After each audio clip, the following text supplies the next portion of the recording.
মুসা আলাইহিস সালাম তাদেরকে গাভী জবাই করতে বললো। এরপর তারা বিভিন্ন প্রশ্ন মানে মুসাকে জোরজুরি করতে লাগলো, এবং আল্লাহ পাক একের পর এক নতুন কন্ডিশন এবং শর্ত আরোপ করতে লাগলো।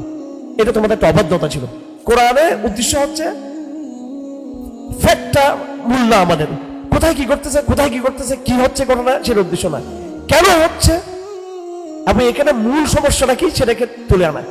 একটা লোক মারা গিয়েছে এটা বড় কথা না, কিন্তু একটা লোককে মারা যাওয়ার পরে সেটাকে ধামাচাপা দেওয়া এবং ধামাচাপা দেওয়া ঘটনার রহস্য উদ্ঘাটন করতে গিয়ে কোরআন যে তার ফরেন্সিক যেই ফর্মুলা নিয়ে আসতেছে এখানে, যে এইভাবে করলে সে বলে দিবে এখান থেকে, এটাকে তারা অবাধ্যতার মধ্য দিয়ে এটাকে চাপিয়ে রাখার চেষ্টা করতেছে। এই শয়তান এটাকে ফাঁস করে দিচ্ছে কোরআন বারবার।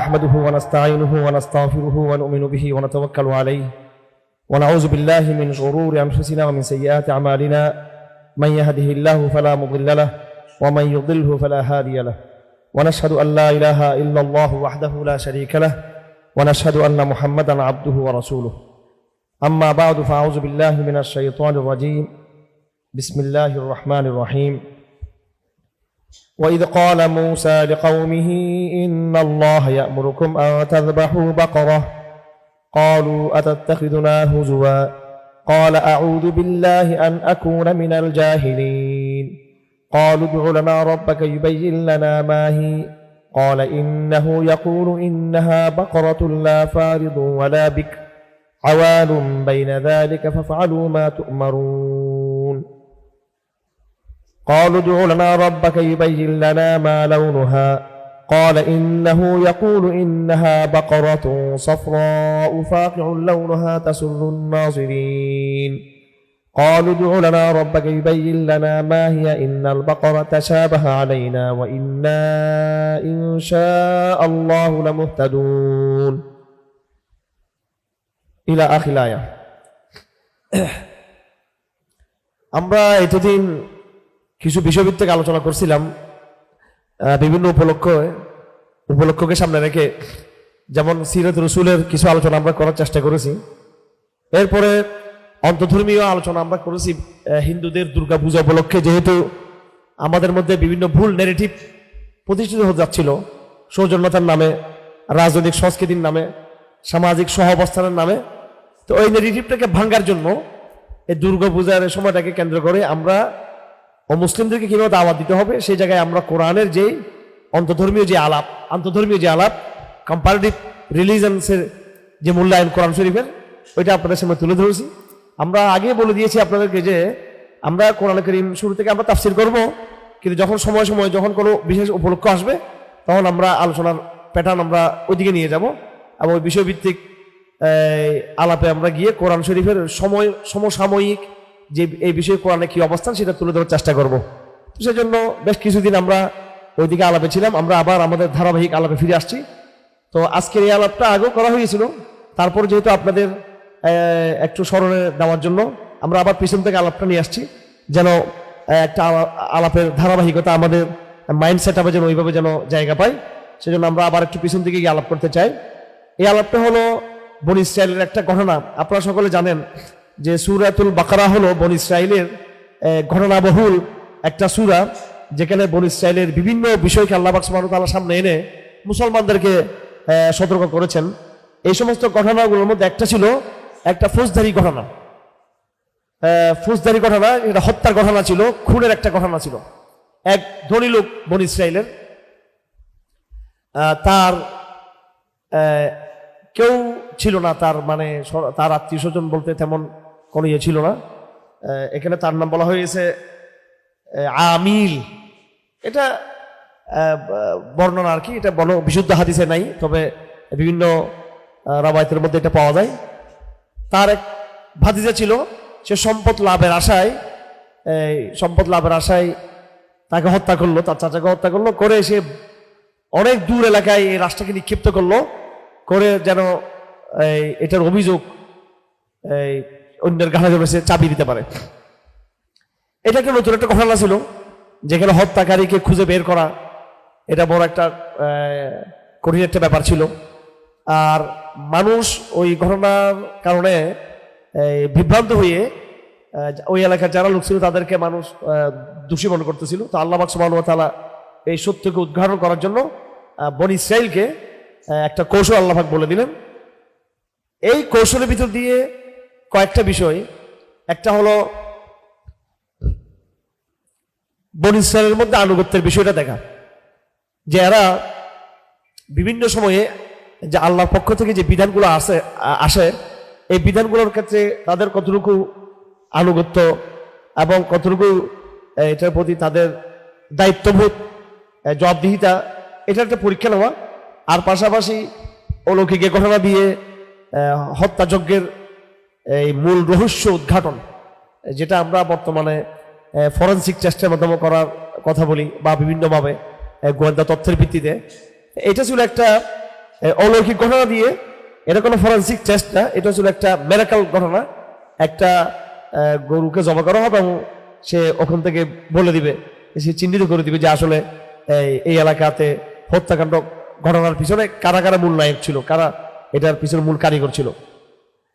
তো এই ঘটনা উল্লেখ করার উদ্দেশ্য আমি আপনাদেরকে আগের বারেও বলেছিলাম, মাঝখানে অনেক লম্বা সময় চলে গেছে। এই ঘটনা আল্লাহ পাক সুবহানাহু ওয়া তাআলা একবার শুরু থেকে শেষ পর্যন্ত ধারাবাহিক কিন্তু বর্ণনা করেন নাই। আপনি খেয়াল করেন, আপনার হাতে একটু কনসেপ্ট রাখবেন যে গরুর এই ঘটনা শুরু হচ্ছে 67 নম্বর আয়াত থেকে।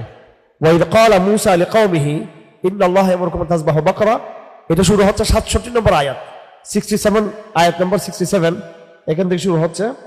কিন্তু মানে কোরআনের বয়ান শুরু হচ্ছে এখান থেকে এই ঘটনা সম্পর্কে, কিন্তু মূল ঘটনার সূত্রপাতের আলোচনা হলো 73 নম্বর আয়াত। 73 নম্বর আয়াত, এই বিষয়টা নিয়ে আমি দীর্ঘ আলোচনা করছি এবং সেটা আমাদের অনলাইনে আছে, আল কোরআন দারসের পেজে আছে, আপনারা একটু দেখে নেবেন। এখানে এসে যারা তেলাওয়াত করে একটু সবাই একটু কিছুটা বিভ্রান্তি শিকার হতে পারে মানুষ, কারণ 67 নম্বর আয়াত থেকে শুরু করে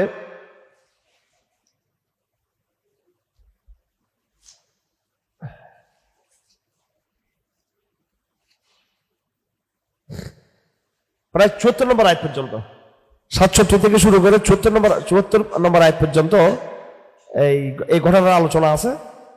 এই ঘটনার মধ্যে ঘটনার শুরু, যেমন আমরা হযরত ইউসুফ আলাইহিস সালামের ঘটনার মধ্যে একটা তরতিব আমরা পাচ্ছি, ধারাবাহিক বিবরণ আছে। প্রথমে কি হলো, পরে কি হলো, পরে কি হলো, এবং এই ঘটনাকে আল্লাহ পাক সুবহানাহু ওয়া তাআলা কোরআন কারীমে বলেছেন আহসানুল কাসাস, সর্বোত্তম কাহিনী। কোরআন কারীমের কোন জায়গায় আপনি ঘটনার ধারাবাহিকতা কিন্তু রক্ষা করা হয়নি।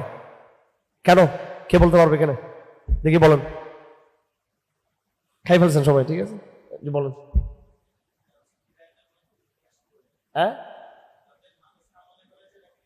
হ্যাঁ, যাতে মানুষ মনে না করে এটা কোন কাহিনীর বই, ইতিহাসের বই। কোরআন শরীফের ইতিহাস আছে কিন্তু এটা ইতিহাসের বই না। কোরআন শরীফে বিজ্ঞান আছে কিন্তু এটা বিজ্ঞানের বই না। কোরআন শরীফে এই সমাজ ব্যবস্থার কথা আছে কিন্তু এটা সমাজ ব্যবস্থার বই না। এটা সামগ্রিক একটা কিতাব। এই জন্য কোরআন শরীফে কোনো বিষয়ভিত্তিক কোনো চ্যাপ্টার রেখে নেয় কোরআন শরীফে। এমন বলে যে আজকে এই জায়গাটা নামাজের চ্যাপ্টার, এটা এই সলাতের চ্যাপ্টার, এটা জিহাদের চ্যাপ্টার, এটা ইতিহাসের এই অধ্যায় থেকে অধ্যায় পুরো ইতিহাস, এরকম বলা নেই। কারণ কোরআন কারীম সাধারণ অন্য কোনো 10টা বইয়ের মতো না। কোরআন কারীম একটা আগা গোড়া একটা মুআজিজা, এটা এজাজ। কোরআন কারীম এটা বুঝে নিতে হবে। এটা এখানে ইঙ্গিত থাকবে, ইশারা থাকবে, আগের কথা পরে, পরের কথা আগে, মাঝখানের কথা আগে, আগের কথা মাঝখানে, এইভাবে থাকবে।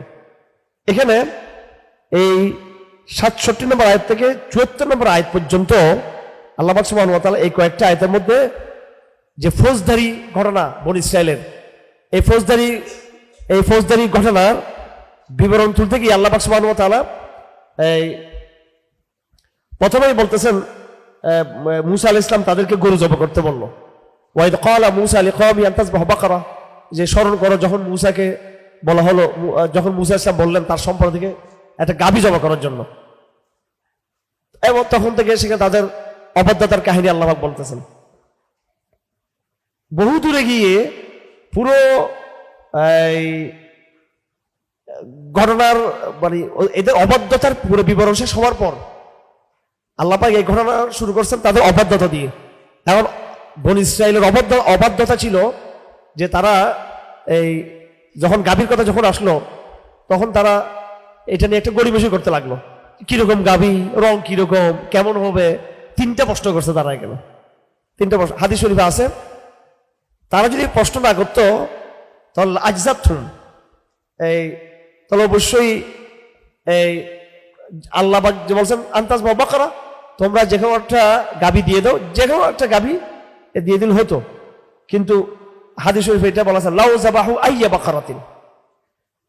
যখন মুসা ইসলাম বললেন যে আল্লাহ পাক তোমাদেরকে একটা গাভী জবাই করতে বলছে, তো রসুল তো আমাদের নবীজি সাল্লাল্লাহু আলাইহি ওয়াসাল্লামের সাথে ফরমান যে এই কথা শুনে তারা যদি যে কোনোটা গাভী, কালো হোক, সাদা হোক, ছোট হোক, বড় হোক, মাঝারি হোক, চাষের হোক, হাল চাষের হোক, হাল চাষের না হোক, একটা এমনি গাভী জমা করে দিলে হয়ে যেত।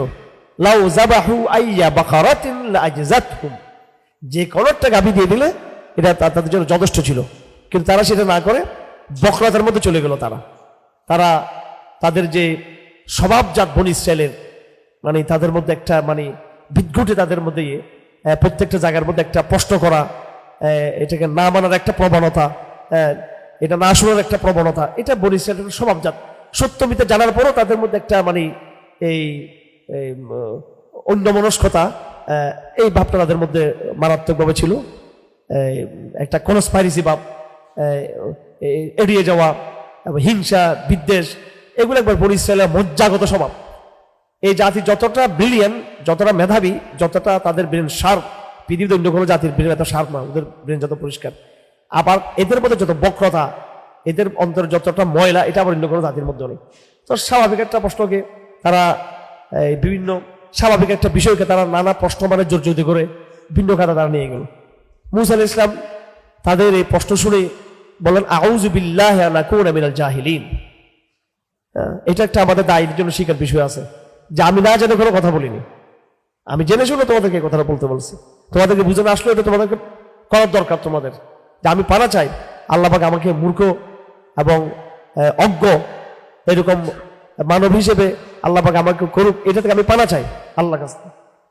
তো এখানে আপনি খেয়াল করবেন, এটা এই জায়গা আমি আগেও বলছিলাম, আপনাদের আলোচনাটা হয়তো মনে নাই, এটা কোরআনের এজাজ যে কোরআন ইতিহাসের ধারাবাহিক হুবু এইভাবে এটাকে রক্ষা করে না।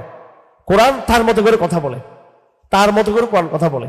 এখানে কোরআন বলতে যাচ্ছে যে বনী ইসরায়েলের অবাধ্যতা, এটাকে মুখ্য করার উদ্দেশ্য। আপনাদের আসলে কোরআন তেলাওয়াত আমরা কম করি, কোরআন তেলাওয়াত কম করি এবং কোরআন তেলাওয়াত কম করি এবং তার চেয়ে আরো বেশি আমরা কম করি যেটা তর্জমা সহ আমরা দেখি না। যদি আমরা স্বাভাবিক কোরআন তেলাওয়াত করতাম, সবাই যদি আমরা স্বাভাবিক কোরআন তেলাওয়াত করতাম, কোথায় কি আছে, কিসের উপর কি, তাহলে আমাদের কথা বলতে আরো সহজ হইতো আমাদের। এখন আমাদের কথা বলতে কঠিন হয়, কারণ আমাদের জনগণের মধ্যে, অডিয়েন্সের মধ্যে কোরআনের এটা নেই, মানে আইডিয়া নেই কি আছে না আছে। তো এই আল কোরআন দারাসের উদ্দেশ্য হলো আপনাদেরকে কোরআনের সাথে একটু পরিচিত করে দেওয়া, একটু সম্পর্কটা কায়েম করে দেওয়া।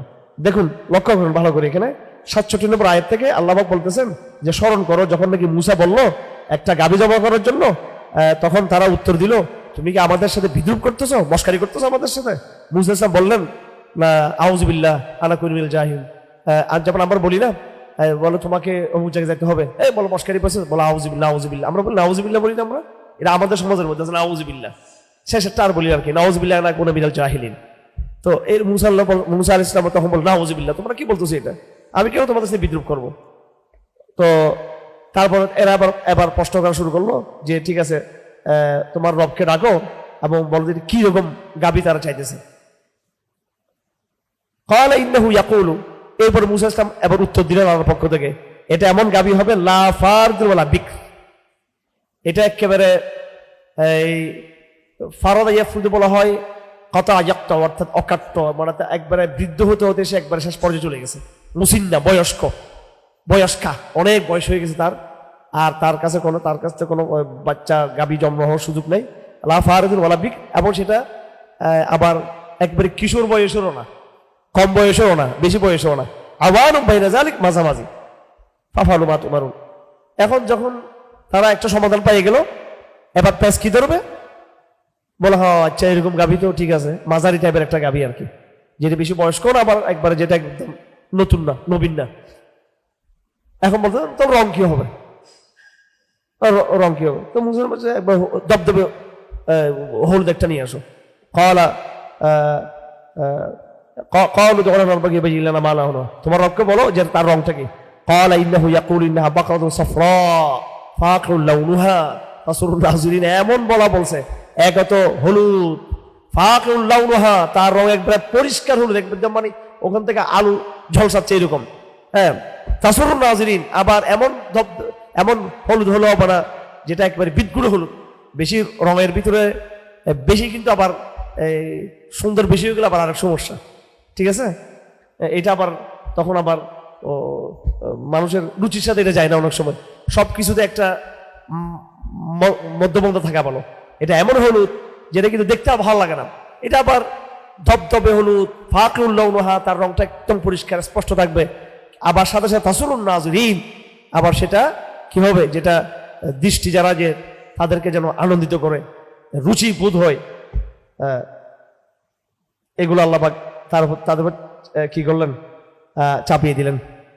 এবার কোথায় খুঁজবে তারা? এরকম হলুদ হইতে হবে, ধবধবে হলুদ হইতে হবে একেবারে। এরপরে তার রংটা হয়তো একদম একদম আলোকিত ঝলসানো, এবং সেটা আবার রুচিশীল হইতে হবে। পাগল হয়ে গেছে আর, কিন্তু তারা প্রশ্ন ছাড়া নেই। মাহিয়া বলতেছে আরো স্পষ্ট করো, এরকম হলুদ গাভী নাকি অনেক আছে, দুষ্ট। ইন্নাল বাকারা তাশাবা আলাইনা, এরকম কিরকম হলুদ গাভী তো কয়েকটা আছে, হলুদের মধ্যে আবার কিরকম। প্রথম বললো গাভীর মধ্যে কিরকম, মাঝারি টাইপের গাভী। পর বললো যে হলুদ, বললো হলুদের মধ্যে কিরকম। এবার আরো ট্যাগ দিছে আল্লাহ পাক, কিরকম?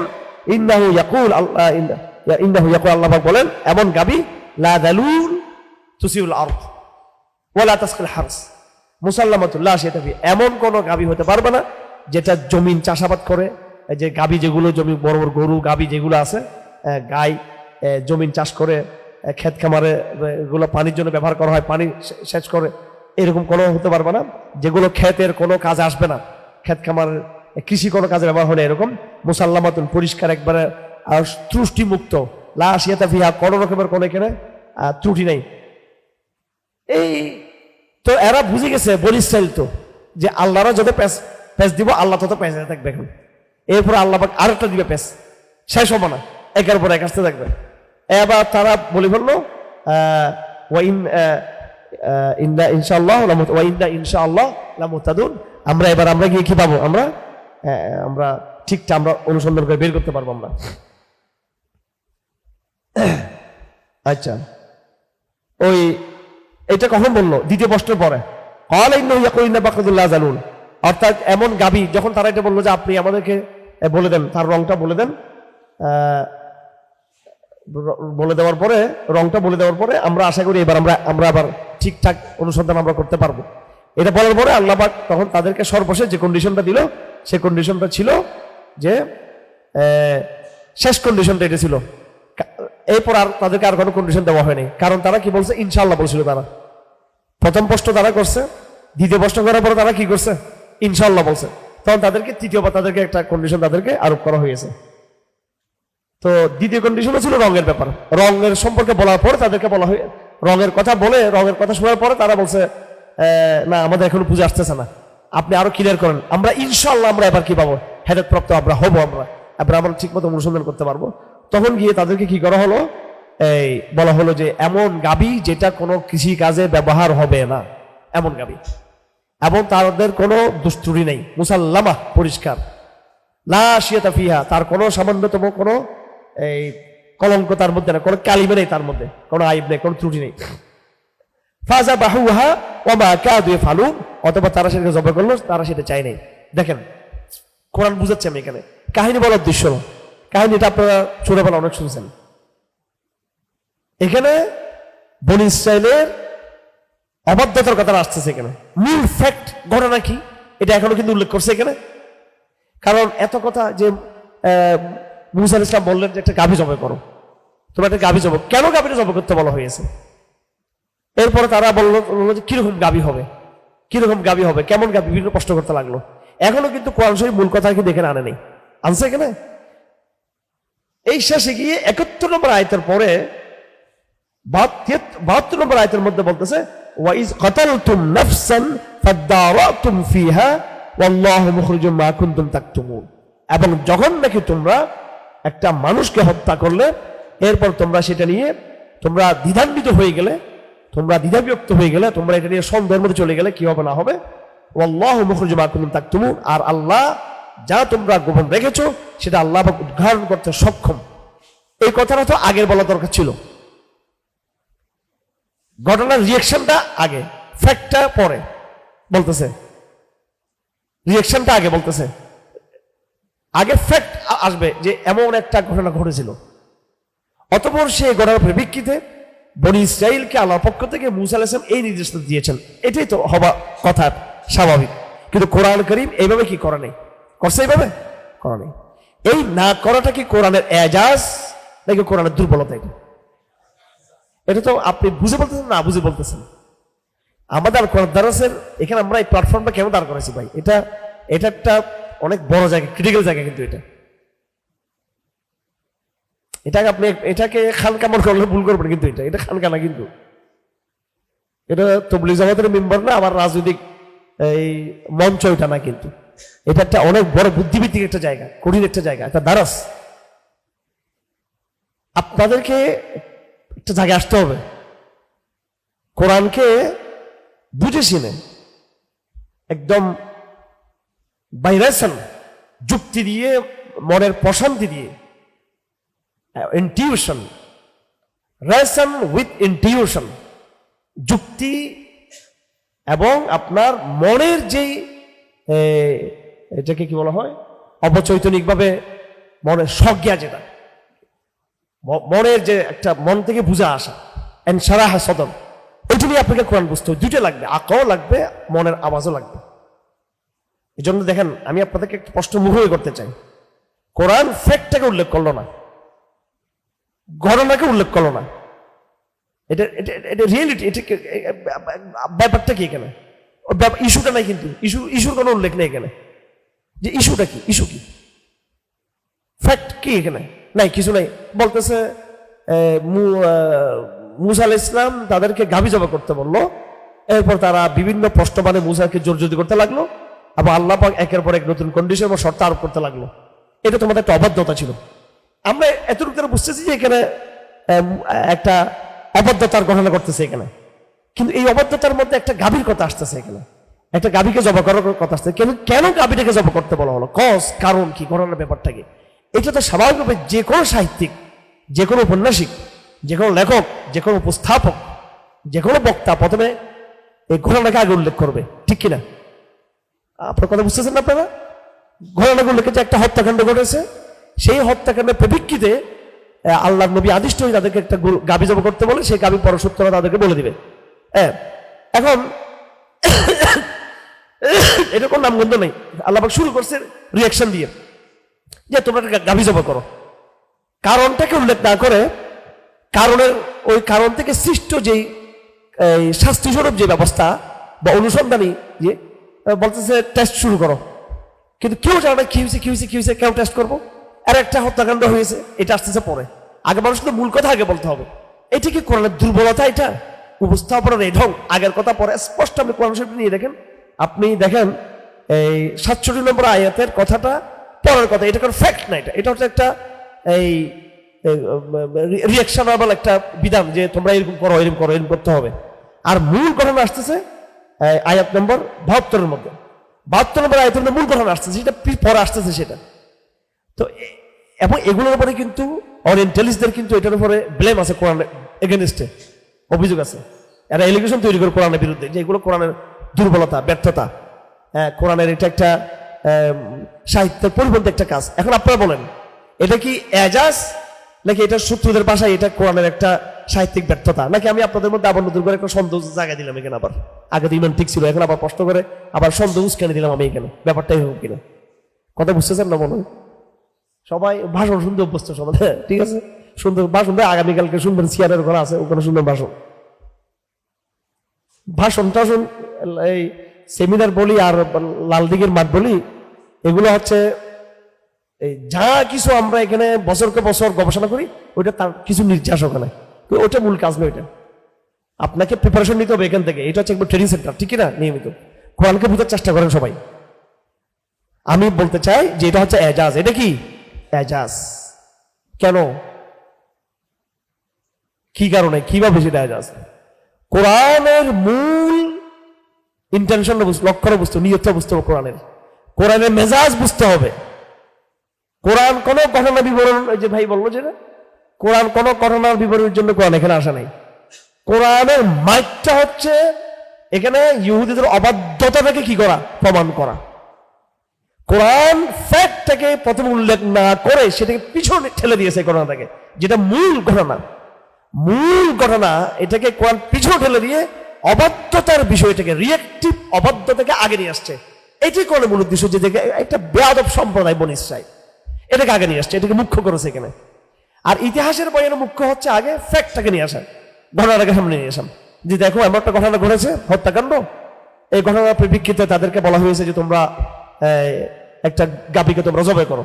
তাহলে এটা হচ্ছে একটা দুনিয়াবি হিসাব নিকাশ, কিন্তু কোরআনের উদ্দেশ্য হচ্ছে ফ্যাক্টটা মূল না, আমাদের কোথায় কি করতেছে, কি হচ্ছে ঘটনা, সেটা উদ্দেশ্য না, কেন হচ্ছে এবং এখানে মূল সমস্যাটা কি সেটাকে তুলে আনা।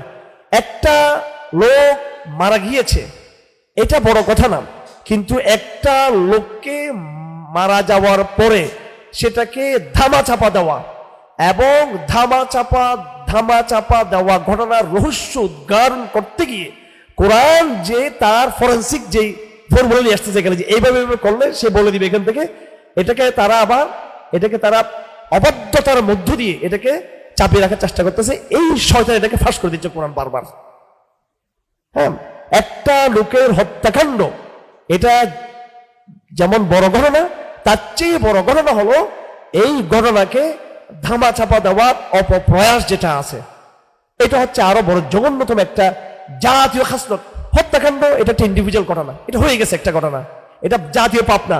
সমস্ত বনী ইসরাইল মিলে কিন্তু এই লোকটাকে হত্যা করে নাই, সেটা করছে এটা, হ্যাঁ, কিন্তু সমস্ত বনী ইসরাইল মিলে এই ঘটনাকে তারা ধামাচাপার জন্য তারা কি করছে, চেষ্টা করছে।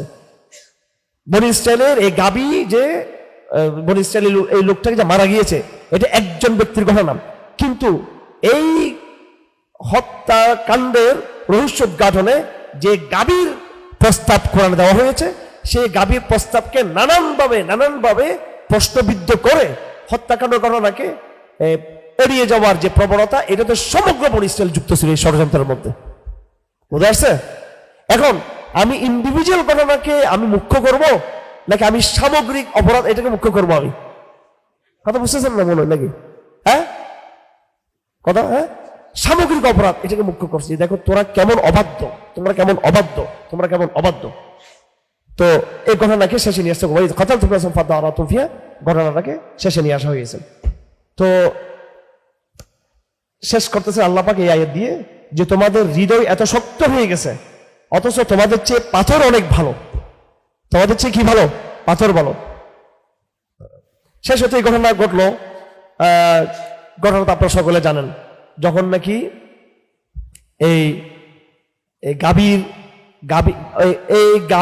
গাবীকে জবে করার পরে যখন কি করা হলো, মৃত ব্যক্তির কোথায় কি দেওয়া হলো, যখন তাকে স্পর্শ করা হলো, সে সাথে সাথে বলে দিয়েছে যে আমাকে কে খুন করেছে, ওই ব্যক্তি খুন করেছে আমাকে, আমার ভাতিজা খুন করেছে আমাকে।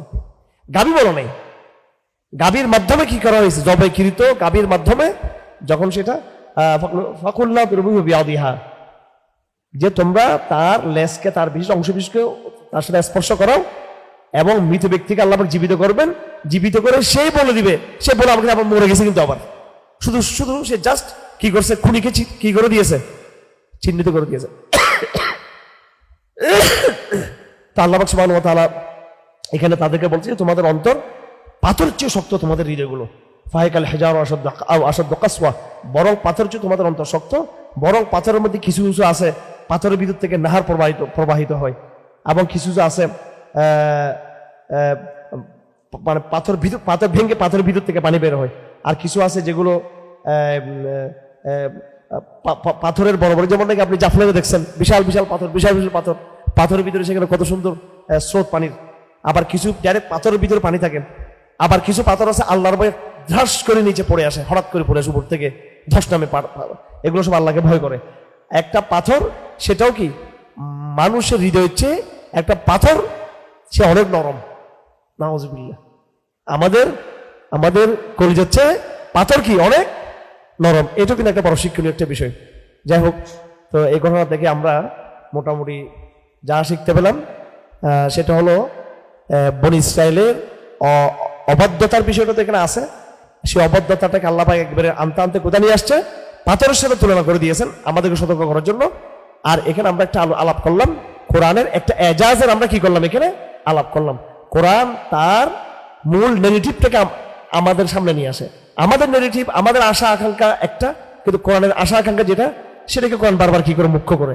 এই জন্য আলোচনার মধ্যে আল্লাহ তাওহীদ শিরকের আলোচনার মধ্যে কাহিনীর কথা নিয়ে আসছে এখানে। কোরআনে কারীমে লাকাদ কানা ফি কাসাসিহিম ইবরাতুল লিল আলবাব মা কানা হাদিস ইফতারা বিহি, সূরা ইউসুফের মধ্যে আছে যে তাদের কাহিনীর মধ্যে তোমাদের ইবরত রয়েছে। ফাকসুসিল কাসাস, আল্লাহ পাক সূরা আরাফে বলেন তুমি তাদেরকে কাহিনী উল্লেখ করো, তাদেরকে কাহিনী উল্লেখ করো। আল্লাহ পাক এইভাবে সূরা হুদের মধ্যে আল্লাহ পাক শেষে বলতেছেন ওয়া কুল্লাম নাকুসসু আলাইকা মিন আনবাই রুসুল, আমি তোমাকে এই বিভিন্ন কাহিনী বলবো। তো এই কাহিনীগুলোর মধ্যে কাহিনী উদ্দেশ্য না, কাহিনীগুলোর মধ্যে থেকে উদ্দেশ্য হলো আল্লাহ পাক সুবহানাহু ওয়া তাআলা তাওহীদের নেগেটিভটাকে এখান থেকে বের করে নিয়ে আসা। আর এখানে বিশেষ করে স্পেসিফিক বনী ইসরাইল, আমি আবার আপনাদেরকে এটা বলে শেষ করতে চাই যে বনী ইসরাইল হচ্ছে মুসলিমদের মোটিভেশন। ইহুদিদেরকে বলে বলে আমাদেরকে কি করতেছে আল্লাহ পাক মোটিভেশন করতেছে। আলটিমেটলি কিন্তু উদ্দেশ্য কিন্তু আমরা কিন্তু যেন আমরা যেন ওদের মতো কনস্পাইরেসি না করি, ওদের মধ্যে বিদ্রোহী মানুষগুলো যেন আমরা যেন এভাবে না রাখি। আল্লাহ পাক সুবহানাহু ওয়া তাআলা আমাদেরকে কোরআনের এজাজ যথাযথভাবে বোঝার তৌফিক দান করুন। কোরআনের এজাজকে আমরা বোঝার চেষ্টা করি। সুবহানাল্লাহি ওয়া বিহামদিহি, আশহাদু আল্লা ইলাহা ইল্লা আনতা, আস্তাগফিরুকা ওয়া আতুবু ইলাইক।